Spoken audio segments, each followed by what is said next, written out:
আমি আপনাদের প্রথমেই বলেছি রে বাবা, কোরআনটাকে আপনাকে আমাকে আগে শিক্ষা দিতে হবে। নামাজ পড়তে গেলেও কোরআন শিক্ষা নেওয়ার দরকার আছে কি নাই? বান্দা, আপনি আমি যদি কোরআন না পড়তে পারি, নামাজ তো আপনার আমার হবে না। কি লাভ রুকু সিজদা শুধু করে? এই জন্য আমাকে আপনাকে কোরআন শিক্ষা দিতে হবে, নিজেকেও শিখতে হবে। এই জন্য আমি বললাম, মনের বিরুদ্ধে চলবেন, দেখবেন আপনি দুনিয়ার মধ্যে সফল কামিয়াবি হয়ে যাবেন, ঠিক কিনা? একটা ঘটনা শোনায় যায় রে গোলাম, এর নবীর উম্মতের দল, এর আল্লাহর গোলাম। একটা ঘটনা আমি আপনাদেরকে শোনায়া যাই।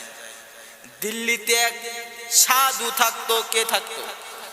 সে মনের বিরুদ্ধে চলেছে বিদায় আজকে সে একটা ধন্য হয়ে গেছে। আল্লাহু আকবার।